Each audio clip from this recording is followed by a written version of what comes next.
السلام عليكم ورحمة الله وبركاته. إن الحمد لله نحمده ونستعينه ونستغفره ونتوب إليه ونعوذ بالله تعالى من شرور أنفسنا ومن سيئات أعمالنا. من يهده الله فلا مضل له ومن يضلل فلا هادي له، وأشهد أن لا إله إلا الله وحده لا شريك له، وأشهد أن محمدا عبد الله ورسوله. اللهم صل على محمد وعلى آل محمد كما صليت على إبراهيم وعلى آل إبراهيم، وبارك اللهم على محمد وعلى آل محمد كما باركت على إبراهيم وعلى آل إبراهيم في العالمين إنك حميد مجيد. أما بعد، فإن أصدق الحديث كتاب الله تعالى، وأحسن الهدي هدي محمد صلى الله عليه وآله وصحبه وسلم، وشر الأمور محدثاتها، وكل محدثة بدعة، وكل بدعة ضلالة، ثم أما بعد، فهذا هو المجلس السادس عشر من مجالس شرح صحيح الإمام العالم الحجة الحافظ الكبير أبي عبد الله محمد بن إسماعيل البخاري رحمه الله تعالى. وكنا قد وقفنا عند الحديث السابع، وهو قول المصنف بالإسناد المتقدم إليه: حدثنا أبو اليمان الحكم بن نافع قال أخبرنا شعيب عن الزهري قال أخبرني عبيد الله بن عبد الله بن عتبة بن مسعود أن عبد الله بن عباس أخبره أن أبا سفيان بن حرب أخبره أن هرقل أرسل إليه في ركب من قريش، وكانوا تجارا بالشأم في المدة التي كان رسول الله صلى الله عليه وسلم ماد فيها أبا سفيان وكفار قريش، فأتوه وهم بإيلياء، فدعاهم في مجلسه وحوله عظماء الروم، ثم دعاهم ودعا بترجمانه، فقال: أيكم أقرب نسبا بهذا الرجل الذي يزعم أنه نبي؟ فقال أبو سفيان: فقلت أنا أقربهم نسبا. فقال: أدنوه مني وقربوا أصحابه، فاجعلوهم عند ظهره. ثم قال لترجمانه: قل لهم إني سائل هذا عن هذا الرجل، فإن كذبني فكذبوه، فوالله لولا الحياء من أن يأثروا علي كذبا لكذبت عنه. ثم كان أول ما سألني عنه أن قال: كيف نسبه فيكم؟ قلت: هو فينا ذو نسب. قال: فهل قال هذا القول منكم أحد قط قبله؟ قلت: لا. قال: فهل كان من آبائه من ملك؟ فقلت: لا. قال: فأشراف الناس يتبعونه أم ضعفاؤهم؟ فقلت: بل ضعفاؤهم. قال: أيزيدون أم ينقصون؟ قلت: بل يزيدون. قال: فهل يرتد أحد منهم سخطة لدينه بعد أن يدخل فيه؟ قلت: لا. قال: فهل كنتم تتهمونه بالكذب قبل أن يقول ما قال؟ قلت: لا. قال: فهل يغدر؟ قلت: لا. ونحن منه في مدة لا ندري ما هو فاعل فيها. قال: ولم تمكنني كلمة أدخل فيها شيئا غير هذه الكلمة. قال: فهل قاتلتموه؟ قلت: نعم. قال: فكيف كان قتالكم إياه؟ قلت: الحرب بيننا وبينه سجال، ينال منا وننال منه. قال: ماذا يأمركم؟ قلت: يقول: اعبدوا الله وحده ولا تشركوا به شيئا، واتركوا ما يقول آباؤكم، ويأمرنا بالصلاة والصدق والعفاف والصلة. فقال للترجمان، وعند هذا القدر وقفنا في اللقاء الماضي، فقال للترجمان: قل له سألتك عن نسبه فذكرت أنه فيكم ذو نسب. وهرقل كما بينا كان رجلا حصيفا، كان عاقلا أريبا، وكان الروم لا يولون عليهم إلا أعلمهم وأحكمهم. فالرجل سأل أسئلة نوعية جدا، مش أي أسئلة يستدل بإجابتها على حقيقة الأمر، لم يلتقط أي معلومة والسلام، لا، ده هو عايز يصل إلى شيء معين، فإن وصل إليه استطاع أن يحدد أحقيق الرجل بما يقول أم دعي.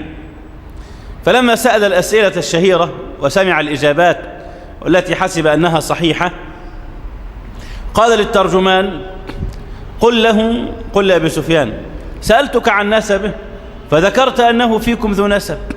قلت إن هو صراحة ده من أحسن عيلة عندنا، وقد كان كذلك رسول الله صلى الله عليه وسلم كما بينا في اللقاء الماضي. وكذلك الرسل تبعث في نسب قومها، بيقولوا ده أول شروط الرسول أن يكون مبعوثا من أشرف نسب أهله. ده هو كده كأن الراجل من أول ما سمع الإجابات قرر أنه رسول، لأنه بدأ يستدل مباشرة من أول إجابة على صدق النبي صلى الله عليه وسلم. قال سألتك عن نسبه فذكرت أنه فيكم ذو نسب، وده أول دلائل صدقه. وكذلك الرسل تبعث في نسب قومها. وطبعا هرقل كما قلنا كان عالما بكتابه، وعلم هذه المعلومة من شؤون الرسل هذه من كتب قومه. وسألتك هل قال أحد منكم هذا القول فذكرت أن لا، فقلت يعني في نفسي لو كان أحد قال هذا القول لقلت رجل يأتسي بقول قيل قبله. سألتك والكلام ده في حد قبل الرسول قبل محمد هذا ظهر عندكم من سنة من سنتين من 10 من 15 من 20 على ما توعوا كده يعني، سمعتوا حد ادعى هذه الدعوة وقال أنا رسول قبل الراجل دوت؟ قال له ما حصلش. قال خلاص أنا لو كان حد قبله سبق إلى هذا القول لقلت رجل مقلد، راجل إيه عجبته الفكرة فقال حب يعملها يعني، مش بعيد تجيب معاه أي حاجة. لكن ما فيش حد خالص عندكم في مكة دي ولا في العرب أصلا قال قبل كده الكلام ده، ما فيش حد ادعى النبوة في العرب قبل هذا الرجل. فيعني أكيد الراجل دوت ليس مقلدا ولا هو بيقلد ولا موضة طلع ولا بتاع من ده خالص يعني. نعم. قال وسألتك هل كان من آبائه من ملك؟ كان في حد في عيلته من أهل الملك والرياسة؟ قال له والله احنا أصلا ما عندناش في مكة ملوك أساسا، لا من عيلته ولا من غير عيلته، لا من أهله ولا من غير أهله، ومكة لم يكن لها ملوك أساسا يعني، إنما كان لها كبير وكان كبراؤها أهله صلوات الله وسلامه عليه، هم أهل الرياسة والشرف. من أول قصي الذي كان يدعى هو جمع الله به القبائل من فهر، قصي لعمري، الشاعر بيقول كده بتاعهم، يقول قصي لعمري كان يدعى مجمعا به جمع الله القبائل من فهري. ربنا جمع به شمل مكة وشمل قريش، وهو أبو قريش. وظلت الرئاسة في بيت رسول الله صلى الله عليه وسلم تنتقل بعد جيلا إلى جيل، من جيل إلى جيل، حتى بلغت الرئاسة ذروتها بالنبوة، فما عادش بعد كده حاجة خالص. ولهذا أبو جهل بن هشام فرعون هذه الأمة لعنه الله، لما سأله أبو البختري بن هشام والأخنس بن شريق لما كانوا بيطلعوا كل يوم يسترقوا السمع ويروحوا يسمعوا القرآن وهو يقرأه رسول الله صلى الله عليه وسلم، كانوا بالنهار ينهوا الصبيان وينهوا النساء عن سماع محمد ويقولون كذاب، وهذا الكلام الذي يقرأه هذا كهانة أو سحر أو دجل أي حاجة يعني، أو كلام كهان أو شعر من أشعار العرب. وهم يطلعوا بالليل يتسحبوا كده زي الحرامية يروحوا يسمعوا القرآن من فم رسول الله صلى الله عليه وسلم، وهم جايين يمشوا آخر الليل كده قبل الفجر قبل أن يفضحهم الصبح بنوره يخبطوا في دماغ بعض، فيقولوا ما جاء بك هنا يا أبا الحكم؟ أنت جاي تعمل إيه هنا؟ قل لا والله كنت في بعض أمري، كنت بس معدي كده رايح أجيب حاجة، فيعني إيه قلت أعدي هنا أقرب. وأنت ما جاء بك؟ كنت في بعض شأني برضه، يعني بعض شأنك يعني؟ قل له أيوة بعض شأني. طب خلاص الله يكرمك، لما يبقى ليك شأن ثاني بعدي من سكة ثانية غير دي، مش عايزين فضايح.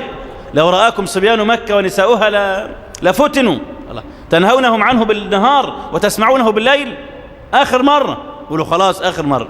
ثاني يوم ما يستحملوش، لأنه جاءهم بما لا تقوى قلوبهم على الصبر عنه، هم أهل البلاغة.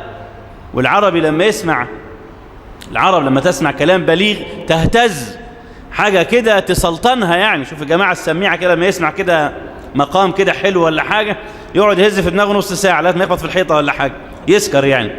فكان الكلام هذا يهز العربية هزا، فلما يسمع كلام ما له به قبل، لا هو كلام إنس ولا جان، على حد ما وصفه بعضهم وهو كافر، قال والله إن له لحلاوة وإن عليه لطلاوة وإن أعلاه لمغدق وإن أسفله وأنه لا يعلو ولا يعلى عليه.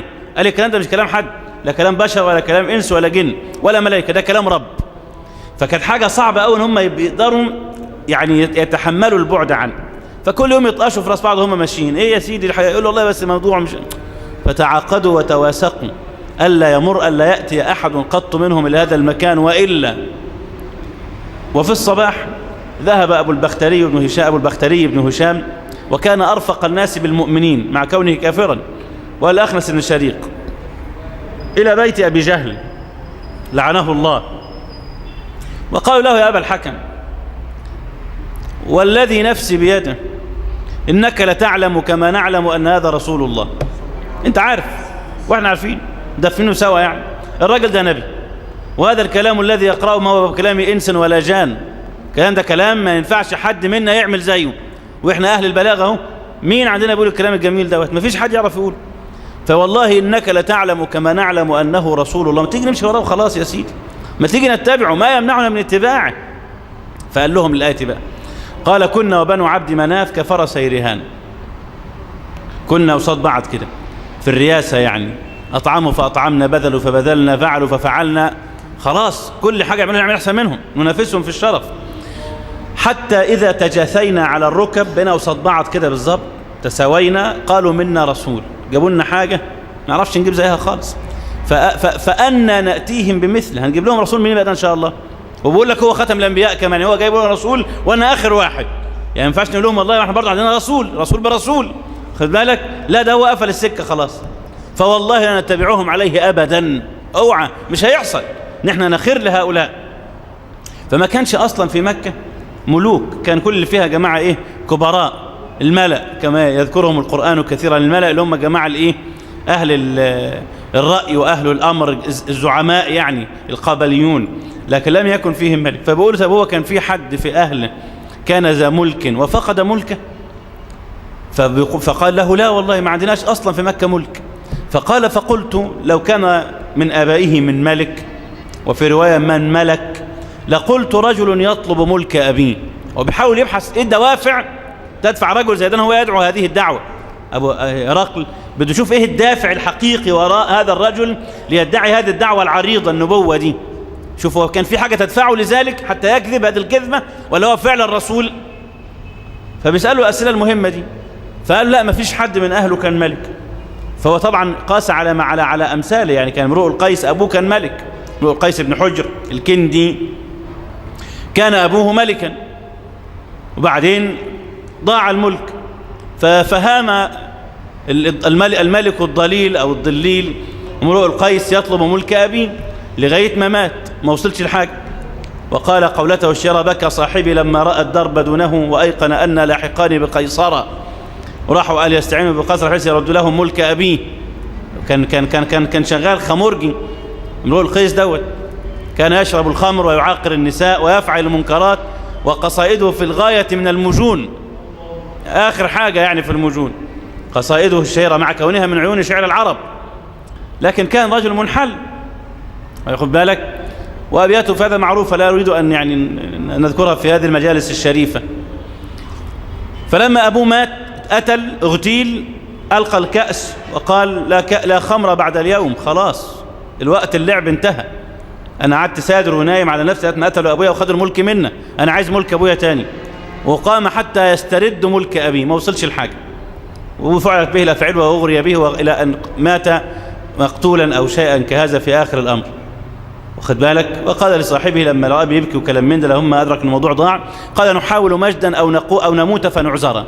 قال له: ما تزعلش، إحنا عملنا اللي علينا، سعينا في طلب الملك ورده، والله لا إما نوصل فنبقى بلغنا مرادنا، لا إما نعذر، يقول والله عمل اللي عليه، بطل لعب وقام يشتغل بقى جد وصح، وفي الآخر ما وصلش، نصيبه كده بقى. فبقول له ده برضه من هذا الصنف، كان في حد من أهله ملك؟ قال: لا ما حصلش. قال: فقلت لو كان من آبائه من ملك لقلت رجل يطلب ملك أبيه، وسألتك هل كنتم تتهمونه بالكذب قبل أن يقول ما قال؟ الراجل ده أصلا طول عمره كده كذاب، يعني بيخترع حاجات، ولا ما حصلتش؟ قال له: ولا مرة، ده كنا نلقبه الصادق الأمين، ده أصدق رجل في مكة. قال له: يعني افهموا بقى يا أخي، عايز أقول له كده افهموا بقى، طب أنت أصدق واحد في مكة، وما كانش حد من أبوه من آبائه ملك، ولا كان بيطلب ملك أبيه، ولا كان بيأتسي بقول قيل قبله، ولا عنده ما يقدح في شرفه ونسبه. الله، أنتم مستني إيه تاني؟ ما هو واضحة زي الشمس يعني. يقولوا: فهل كنتم تتهمونه بالكذب قبل أن يقول ما قال؟ قال: لا. قال له: عمره ما كذب على حد، بالعكس ده هو أصدق رجل فينا. فقال: فقد أعرف، ده كلام هرقل بقول له والله أنا لا أفهمه يعني كراجل عاقل، أنه لم يكن ليذر الكذب على الناس ويكذب على الله. طب عمره ما كذب عليك ويكذب على ربنا؟ إيه ده؟ إزاي؟ مش ممكن طبعا. افهموها بقى. وسألتك أشراف الناس اتبعوه أم ضعفاؤهم؟ فذكرت أن ضعفاءهم اتبعوه، وهم أتباع الرسل في الغالب لأنهم أهل الاستكانة، بخلاف أهل الاستكبار المصرين على الشقاق بغيا وحسدا كأبي جهل وأشياعهم ممن ذكرنا قصتهم. ويؤيد استشهاده على ذلك قوله سبحانه واتبعك الأرذلون، قالوا أنؤمن لك واتبعك الأرذلون. ده ماشي معاك الجماعة الضعفاء، الناس اللي هم أصحاب المهن الضعيفة، يعني ناس الغلابة. احنا عارفين لو معاك بقى فلان بيه والسيد فلان والأستاذ مش عارف مين وسعادة البيه فلان كنا مشينا معاك، لكن انت لمين حواليك مين دولي؟ أنا أقعد ازاي مع الأشكال دي؟ ايه الموضوع يعني؟ قال وسألتك أشراف الناس اتبعوه أم ضعفاؤهم؟ فذكرت أن ضعفاءهم اتبعوه، ودولي في الغالب ما لهمش مصالح. تعرف لو كان اللي مشي معاه الجماعة الكبراء كنا قلنا دي كلها دي لعبة، ده مخطط بيلعبوا مع بعض، ده في مصلحة، في سبوبة. ما الأشكال دي لا تمشي مع أحد إلا لمصلحة، ليهم أكيد مصلحة، فبدام ماشيين معاه يبقى هو في حاجة غلط، وده معروف إلى الآن. مين اللي مع فلان ده؟ مين اللي واقف معاه؟ يقول لك معاه فلان وفلان، ناس معروفين هم ناس نصابين وحرامية بتوع مصالحهم، يبقى كده الراجل ده مش مظبوط، مش ممكن يكون صح والناس دي ماشية معاه، دي بطانته. فقال فسألتك أشراف الناس اتبعوه أم ضعف؟ فذكرت أن ضعفاءهم اتبعوه وهم أتباع الرسل يعني في الغالب، وإلا فقد كان في أتباع النبي صلى الله عليه وسلم من هو من أهل الشرف كأبي بكر رضي الله عنه وعثمان، الناس دول كانوا من الشرفاء يومئذ، وبعد كده كمان وحمزة وعمر، بالك دول كلهم كانوا من أشراف مكة مالا وحسبا ونسبا وفعالا. لكن هو قصده الأعم الأغلب إيه الأكثرية اللي معاه؟ لو إحنا قلنا معاه الآن كم مسلم هتقولي مثلا معاه 20,000، طب كم وكام؟ هتقولي مثلا 19,000 غلابة، وفيهم 1000 من الجماعة اللي هم رقم واحد، يعني اللي هم الجماعة الVIP 1000، والجماعة الطيبين اللي هم المواطنين العاديين معاه 19,000. يبقى كده أيهم يتبعوا؟ من أتباعه؟ العام الأغلب إيه؟ تقول لي الضعفاء، ده كل اللي معاه ناس غلابة، بس هو معاه كم واحد كده يعني إيه من حبايبه، يعني ناس طيبين اللي هم اللي عدوا بقى. فدي علامة. قال له وهم أتباع الرسل، ده الراجل عارف، هرقل كما قلنا مذاكر كويس قوي، وراجل درس وعارف، كان أعلم أهل الكتاب بكتبهم بالتوراة والإنجيل. قال له أنا اللي أعرفه من خلال تتبعي لأخبار الرسل السابقين، وبنو إسرائيل أكثر الناس رسلا، اتبعت ليهم رسل على رسل ما لهمش عدد، انهم كانوا ناس صعبين قوي ومتعبين جدا، ما كانش بيعيش لهم رسول، خد بالك، يجي لهم رسول يقتلوه، فممكن يقتلوا في يوم واحد 3 4 أنبياء في يوم كده، يجي لهم نبي فيخلصوا عليه، كمان نبي يخلصوا عليه، كمان واحد، يلا ممكن في قرية يرسل رسول 2 نبي 2 3 4 وهكذا. فالأنبياء كانوا كتير قوي في بنو إسرائيل، يعني جاوزوا 100,000 نبي ولا بتاع. فالراجل شاف كتير وعارف لا الصنف ده كده يبقى نبي، ده كده ما بيحصلش، وعنده خبرة بقى. فقال وهم أتباع الرسل. قال وسألتك أيزيدون أم ينقصون؟ طب والناس اللي بتمشي معاه دي تستمر ولا بتخلع؟ اقعدوا معاه شهر شهرين سنة 2، لك لا يا عم تطلع نصاب، لا ولا قاعدين.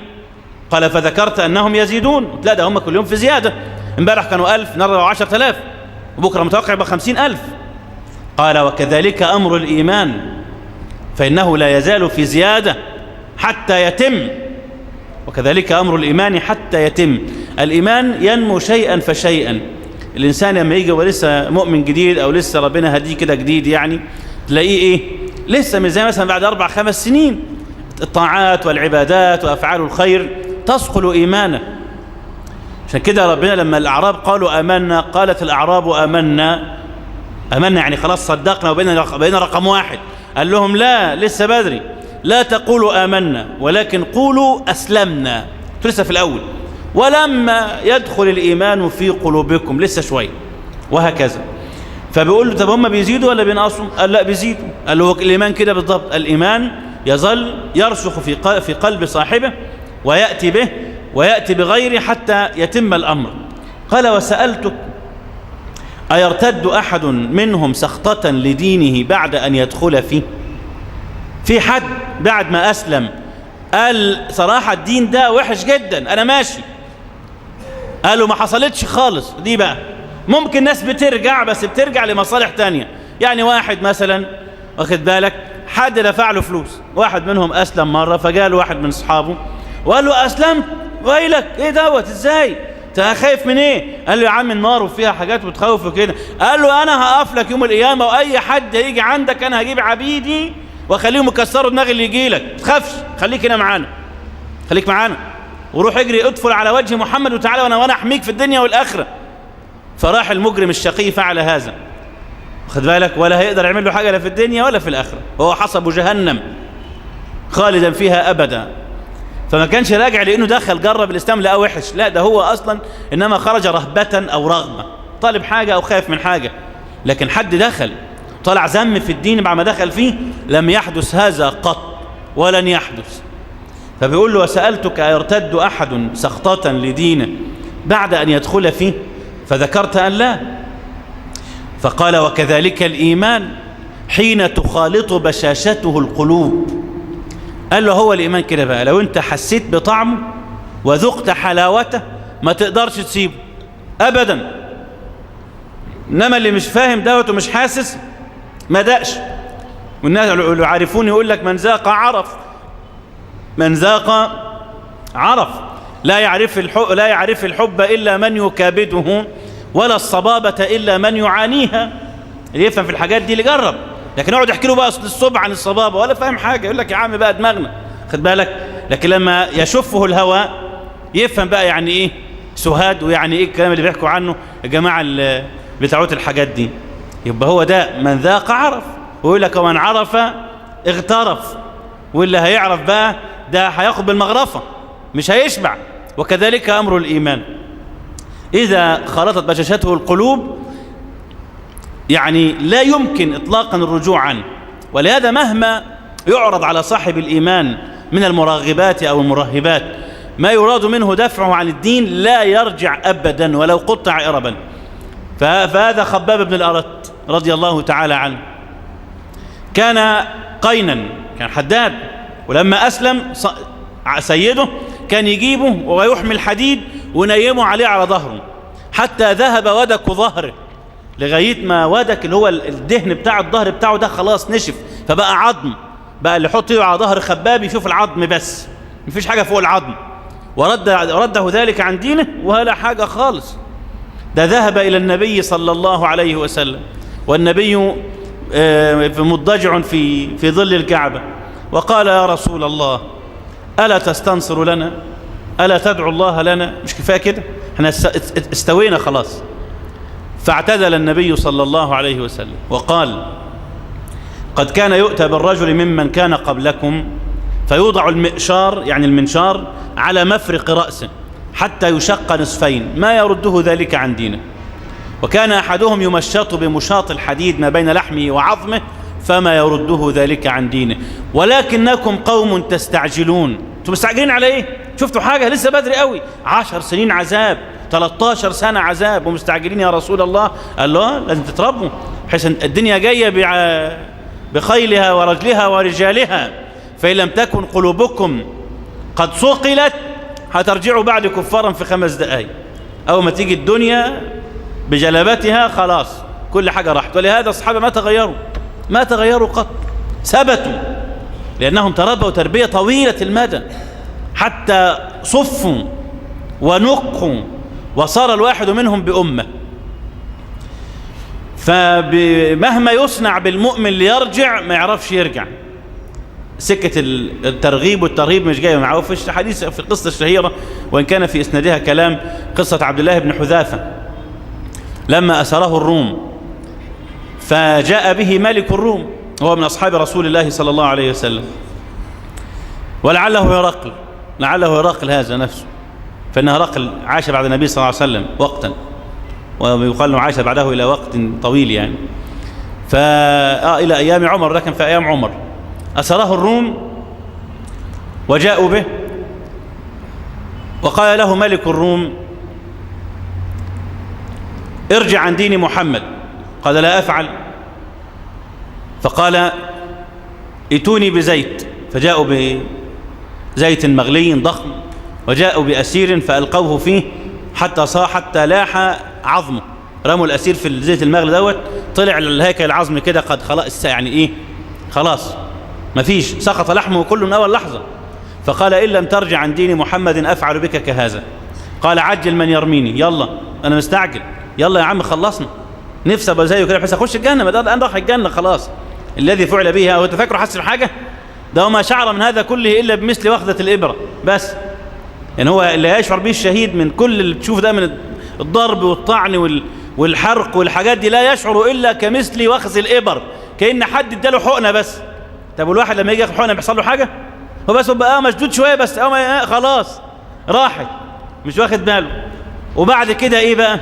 فروح وريحان وجنة نعيم، ده خلاص غفر له كل ذنبه، كل ذنبه.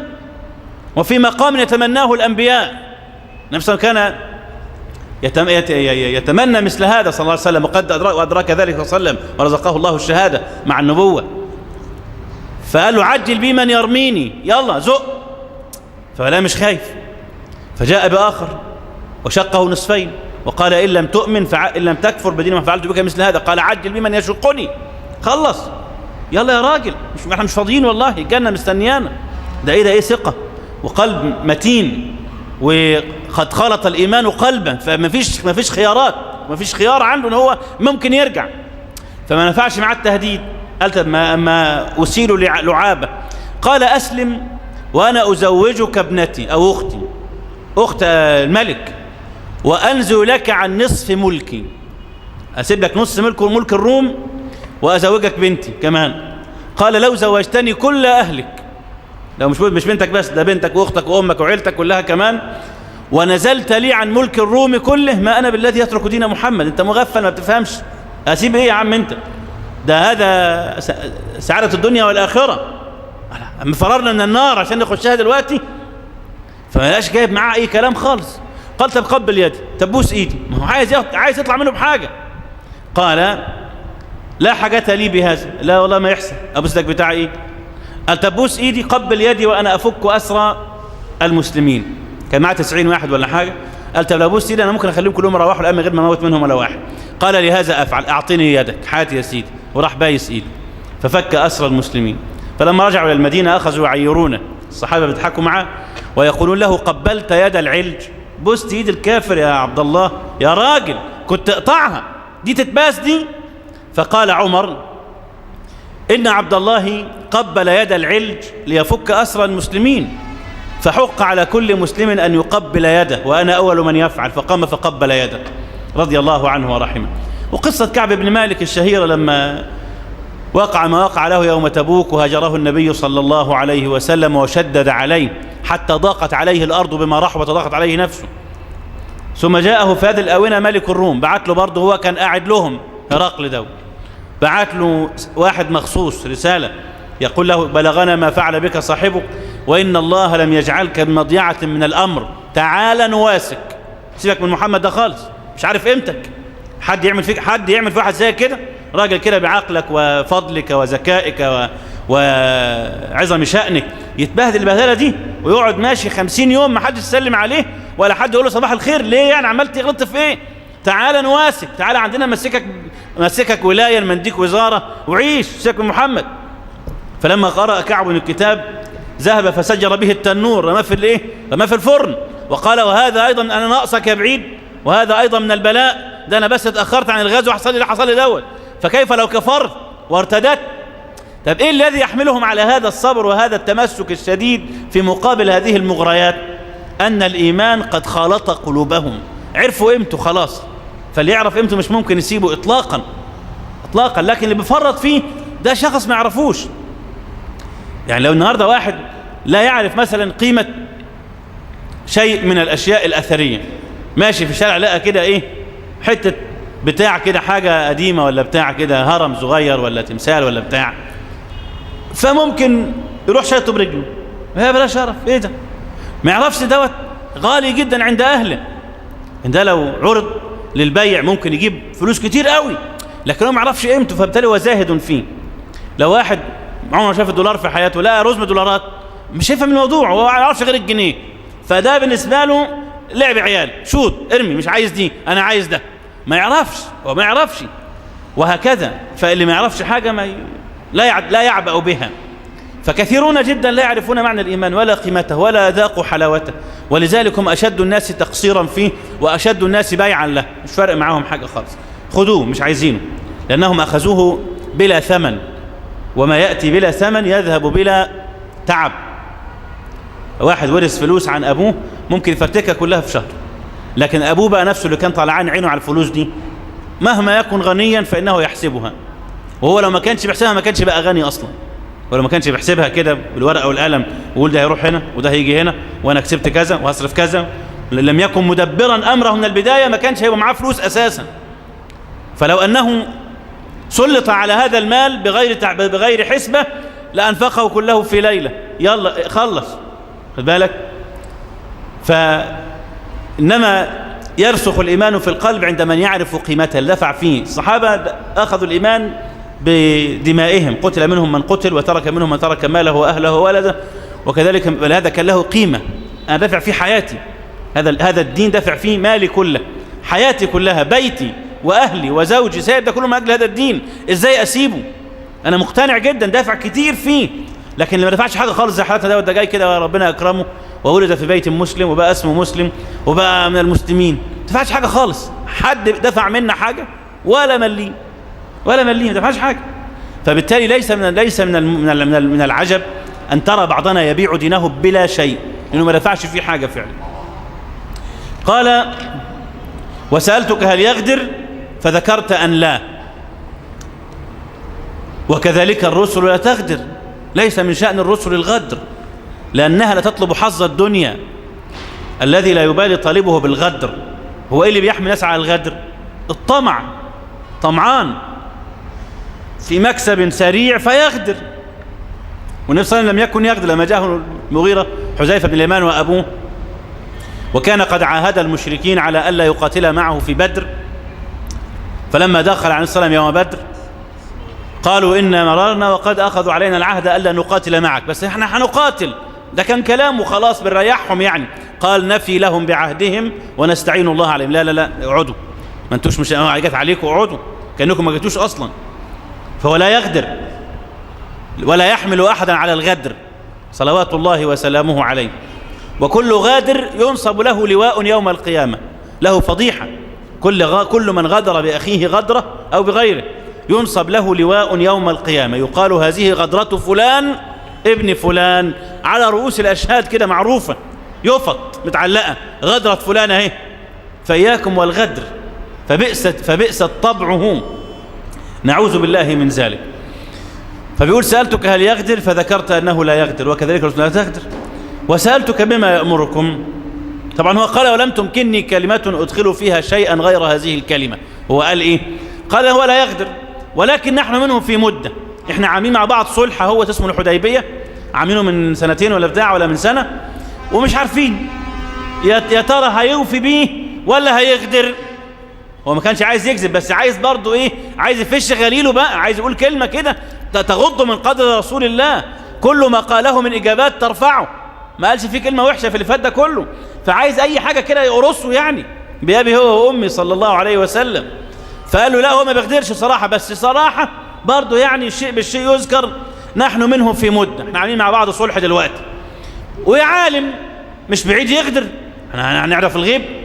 فقال له هرقل وما يخيفكم منه؟ طب انت خايفه يغدر المرة دي؟ ما هو طول عمره ما بيقدرش، ما الذي يخيفك أن يغدر هذه المرة؟ قال أعنا حلفاءنا على حلفائه، بس يعني ما عملش حاجة خالص. قال إن كنتم فعلتم فأنتم أغدر، طب ما انتم تستاهلوا اللي يجرى لكم، انتم مش محترمين صحيح، مش انتم منكم من بعض عهد، كيف تعينون حلفاءكم على حلفائه؟ ما ده غدر. إن كنتم فعلتم فأنتم أغدر. فأفحم أبا سفيان، ما عرفش يوصلوا بحاجة خالص اهو. قال وسألتك بما يأمركم، فذكرت أنه يأمركم أن تعبدوا الله ولا تشركوا به شيئا، وينهاكم عن عبادة الأوثان، وأنه يأمركم بالصلاة والصدق والعفاف والصلة. تمام.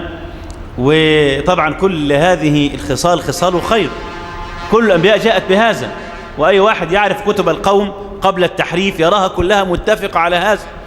وفي قصة النجاشي لما هاجر إليه المسلمون وكان ما كان من شأن النجاشي وكان عبدا صالحا لا يظلم عنده أحد، النبي صلى الله عليه وسلم قال لهم اذهبوا إلى الحبشة فإن بها ملكا صالحا لا يظلم عنده أحد.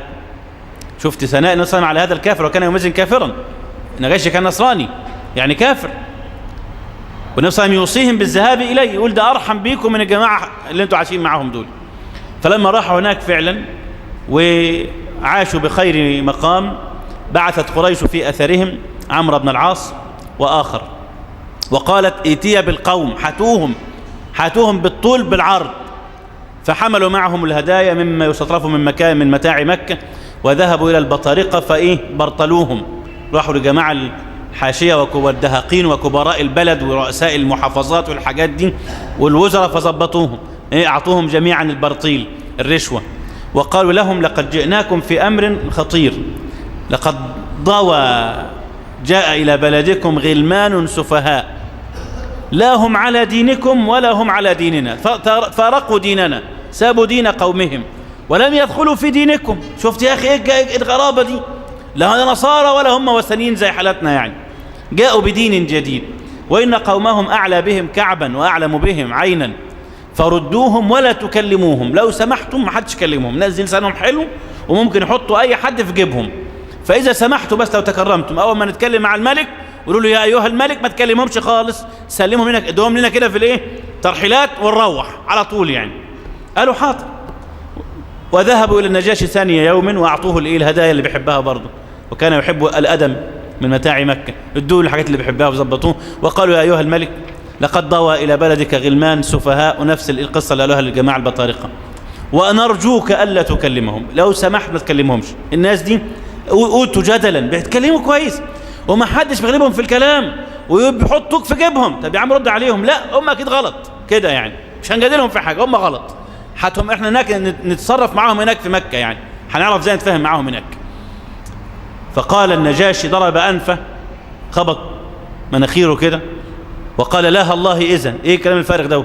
لا طبعا، كيف ياتي الى ملكي اناس يستجيرون بي واسلمهم ولا اسمع منهم، تتجننتوا ولا ايه؟ لازم اسمع منهم طبعا الاول. طبعا كانت مصيبه بالنسبه لهم كبيره جدا، لانه عارفين راجل عادل ولو الكلام هيعجبهم. فجاءوا في الصباح، جاء بجعفر بن ابي طالب وكان على راس القوم، وجاء بالجماعه المهاجرين الى الحبشه وقال لهم ايه القصه بقى؟ الناس جايين ياخدوكم، بيقولوا انكم عملتوا كذا وكذا وكذا، فما عندك؟ قول اللي عندك يا سيدي. فتكلم جعفر وقال كلاما حسنا جدا، قال ايها الملك كنا قوما اهل جاهليه وشر، ياكل القوي منا الضعيف ونسيء الجوار ونأتي الفواحش ونشرب الخمر، حتى بعث الله إلينا رسولا من أنفسنا ومن أنفسنا، بعت لنا أحسن واحد فينا، ما عملكمش حجة اهو، مش جايب لكم واحد كلام، ده أحسن واحد فيكم بشهادتكم أنتم، فأمرنا أن ندع ما كنا عليه وأن يرحم القوي منا الضعيف وأن ندع الفواحش، وأمرنا بالصلاة والصدق والعفاف والرحمة والصلة. فقال النجاشي كلام عجب، قال هل معك شيء مما أنزل الله على نبيك؟ النبي ده أكيد معك كتاب نزل له، سمعنا. فتلا عليه جعفر أوائل سورة مريم عليه السلام، فما انتهى حتى أخضل النجاشي لحيته، راجل قاعد يعيط النجاشي لغاية ما غرق لحيته، وأخضل البطارقة مصاحفهم اتغرقت من الدموع، بيسمعوا كلام مش قادرين، كلام سبحان الله عجب.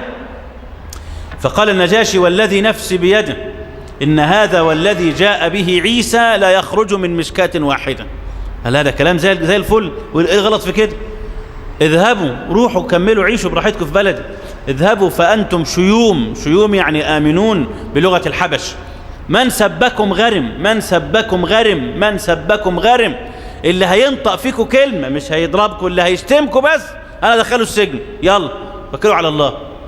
فذهبوا هم سعداء جدا. فعمرو بن العاص طبعا كان رجلا داهية، كان شديد الخصومة، قال والله لآتينه غدا بما يستأصل شأفتهم، أنا بقى بكرة سأضرب الإسفين الأكبر، هخلص العلاقة دي خالص، هخليه يدبحهم كده واحد واحد.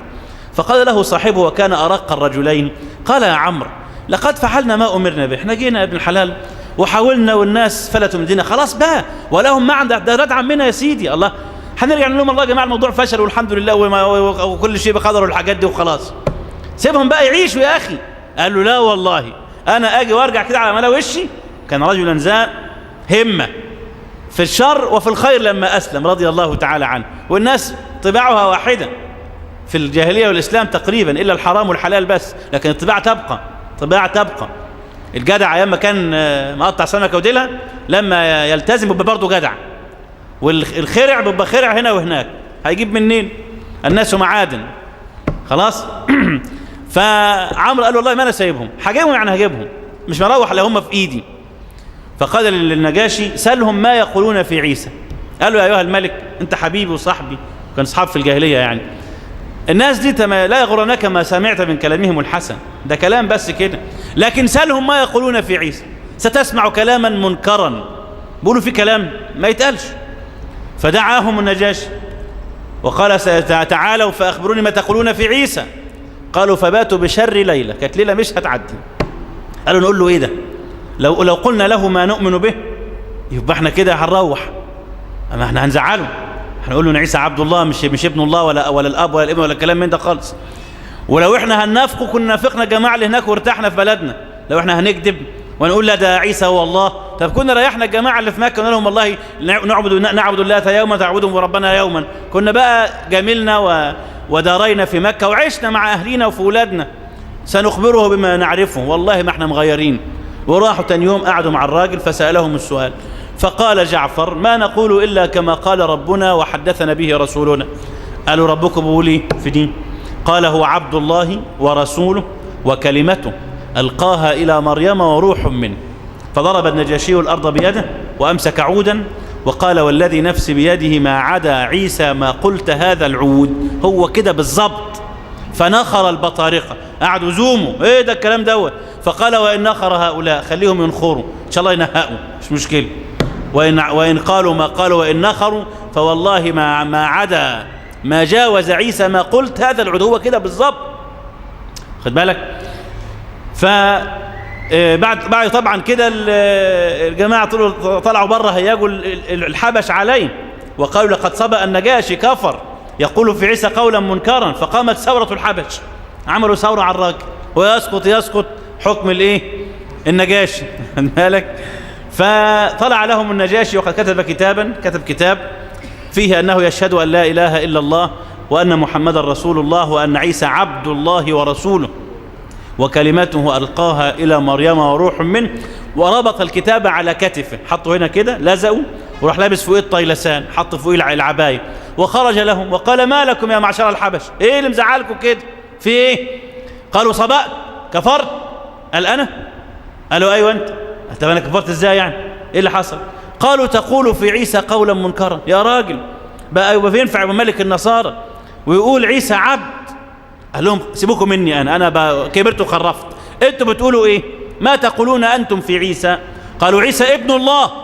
قال وانا اشهد وانا اشهد وانا اشهد، ويضرب على كتابه الذي على كتفه الذي فيه أنه يشهد أن لا إله إلا الله وأن محمد رسول الله وأن عيسى عبد الله ورسوله. فهجعوا سكتوا وهدأوا، وظل يحكمه وهو مسلم وهم لا يعرفون حتى مات.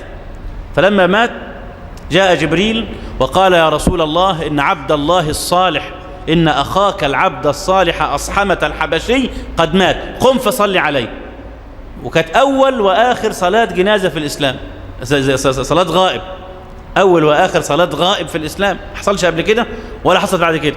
ليه؟ لأنه هناك ما كانش حد يعرف أنه مسلم، فما صلوش عليه أصلا، دفنوه كده. فنفسه صلى عليه صلاة الغائب في المدينة. نعم.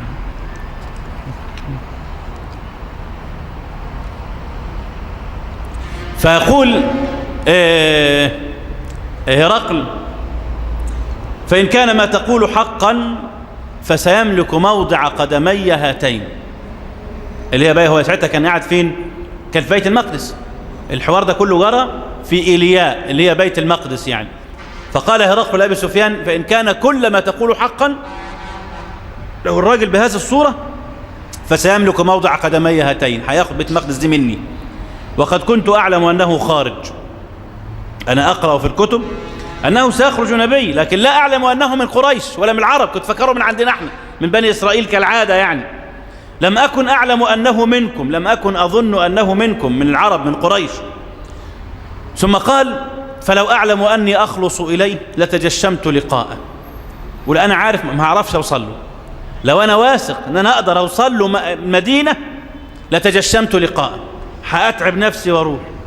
ولو كنت عنده لغسلت عن قدمه، ولو وصلت له مش عايز منه حاجة، أنا عايز أشتغل خدام عنده. هذا كلام يقوله ملك الروم لأبي سفيان اللي هو ليل نهار يحارب في النبي صلى الله عليه وسلم ويكذبه ومش عارفين قيمته. هذا الراجل شوف الملك الروم بيقول لهم إيه، وهم العرب دي جنب الروم ولا حاجة، ده كانوا شوية همج رعاع، لا لهم ملك ولا نظام ولا ديولة. فلما يبقى أكبر دولة في العالم وأكبر ملك مرعوب بالطريقة دي ممن نقاتله نحن، ده احنا يا عم مش بنعمله حساب خالص، احنا عايزين نموته. خد بالك؟ فبيقول له وقد كنت أعلم أنه خارج لم أكن أظن أنه منكم، ولو أني أعلم أني أخلص إليه لتجشمت لقاءه. هو طبعا كان ليه واحد صديقه برضو أحد من أمراء الروم الكبار، لما بعث النبي صلى الله عليه وسلم وبلغه خبره ألقى ثياب الملك، خلع لبس الخلافة والملك بتاعهم دوت ولبس لباسا أبيض وذهب ليسلم، فأمسك به الروم فقتلوه. قالوا تروح فين؟ تموت هنا، هتفضحنا. فقتله الروم ولم يذهب إلى رسول الله صلى الله عليه وسلم. فكان صديق هرقل، فبقول أنا عارف والله لو أعرف أخلع من الناس دي لأنا رايح معاك، ولما أروح عنده مش عايز حاجة، أنا بس عايز أشتغل خدام أغسل له رجليه كل يوم وخلاص، وهذا يكفيني شرفا. يا سلام. نعم. فهو طبعا ما كان يعلم أنه سيستطيع الوصول، لم يحاول، واعتبر بقصة ضغاطر. ضغاطر ده صاحبه اللي هو إيه حصل له القصة دي، اتقتل في الطريق وما راحش ولا بتاع. لكن كان يجب على هذا الرجل لو كان موفقا، لكن هو لم يكتب له التوفيق، هذا كتب شقيا. كان يحاول يبذل ما عليه، ما يموت يا أخي، يا أخي موت على الخير، موت في الحق، ما أحسن ما تعيش في الباطل. أنت هو النبي صلى الله عليه وسلم لما سألوه عنه يوم مؤتة، ما ظل هذا الرجل حتى قاتل النبي صلى الله عليه وسلم يوم مؤتة، كان هو اللي بيقاتل المسلمين في يوم مؤتة. فبعد كده قالوا مسلم هو، قال هو في النار، عدو الله في النار، من أهل النار. لا مش أسلم ولا حاجة، اوعى تفكروا مسلم ولا بتاع، لم يسلم هو في النار، فحكم عليه بأنه من أهل جهنم. وهذا نموذج لمن يعلم ولم ينفعه الله بعلمه. ده عارف، شفت النجاشي أول ما عرف ما ترددش، هل يحصل اللي يحصل، وإن نخروا يخليهم ينهقوا مش ينخروا كمان براحتهم، أنا أبيع الآخرة بكلام فارغ. فإن الله لم يقبل الرشوة في حتى أقبلها فيه. كان نجاشي دوت كان ابن ملك الحبشة أصلا، وكان ليه عمه دوت لما مات أبو النجاشي كان المفروض يبقى النجاشي هو الملك، فأزاحه عن الملك، عمل كده قصة وبتاعه، وراح قال ده عبد، وراح بايعه، راح واخد الولد دوت النجاشي راح بايعه لجماعة من التجار، خلاص، وخدوه وركبوه السفينة ومشوا، ركبوا البحر. بعدين عمه دوت كان عنده 10 عيال، ضربته صاعقة في نفس اليوم، باعوا الساعة 7 الصبح، 8 أو 7 ونص كان واخد له صاعقة في دماغه ميت. فهرع الحبش إلى أولاده فإذا بهم محمقون كلهم أغبياء، والحمد لله على الآخر يعني. تعال يا واد امسك الحكم. حكم يا عم انت؟ انا عايز العب كوره. الله. تعال انت يا لا يا عم انت حكم هنا، انا بدي اروح اتفسح، عايز اعوم. ايه العيال دي؟ طلعوا كلهم اغبياء خالص، ما بيفهموش اصلا يعني، كلهم محمقون، اللي متخلف عقليا واللي مجنون واللي ما بيفهمش في حاجه خالص واللي مخه قد كده. فاختلط امر الحبش، اذا الدنيا هتبوظ، ايه اللي حصل؟ فهرعوا الى التجار، وكان النجاشي معروفا انه حكيم ولد عاقل، عشان كده عمه خايف منه فزحلقوا. فجروا سريعا وجابوا المركب، ركبوا البحر، قالوا هاتوا ده الملك بتاعنا عندكم، انكم اخذتم ملكنا، ده الملك. قالوا ملك؟ ما تبيعوا له نص ساعه، لسه متباع من ساعه وربع. قالوا انتوا دفعتوا فيه كام؟ احنا دفعنا فيه 30,000 مثلا. قالوا تاخدوهم يا عم كلهم، بس رجعوا الراجل، ما عندناش غيره، البلد هتبوظ. فخدوهم ورجعوا بيه والبسوه التاج واجلسوه على الكرسي. الله تعالى اذا أراد شيئا فلا رد لحكمه، هو ملك يبقى ملك، يبيعوه يودوه يجيبوه هيبقى ملك. خد بالك؟ ملها مش بتاعته، لو حتى واقف على دماغه ما هوش واخدها. فإن الأرض لله يورثها من يشاء من عباده، محدش يتعب نفسه. فرجعوه، حطوا لبسوا له التاج وكده، وقاموا بالاحتفالات، وملك الحبش والحركات دي. وقالوا للجماعة اللي هم كانوا اشتروا دول، قالوا يلا بقى يلا امشي انت هو من هنا. طب الفلوس؟ قالوا فلوس ايه؟ احنا هنبيع الملك بتاعنا؟ يا عم امشي انت هو من هنا. يا جماعة الفلوس. قالوا مفيش فلوس. ما انت بتتكلم في ايه؟ ده الملك. فقال التاجر والله لا ادخلن عليه. فدخل على النجاشي قال له جماعة دولي انت مش انا مش شريك الصبح؟ قال له ايوه.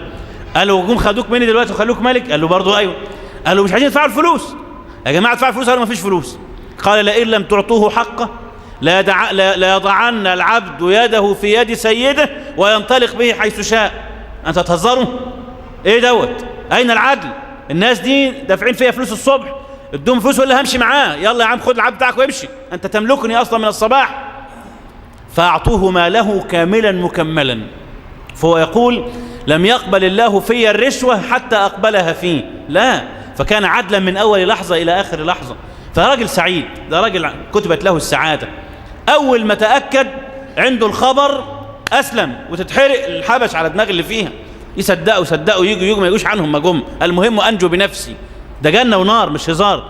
لكن هذا التعيس الغبي الشقي هرقل، شوف عارف ازاي، وقعد يقرر في الراجل ويعمل حركات، وقعد واحد وراه واحد قدامه ويقول له انا عارف ان هو رسول، وانا لو اعرف اوصل وابوس رجليه والقصص دي كلها، وفي الاخر لا شويه بس كده، انا احاول محاوله ثانيه سياتي ذكرها بعد قليل، او ان شئت فقل سياتي ذكرها في اللقاء القادم ان شاء الله عز وجل. حتى ذلك الحين اقول قولي هذا واستغفر الله لي ولكم، والسلام عليكم ورحمه الله وبركاته.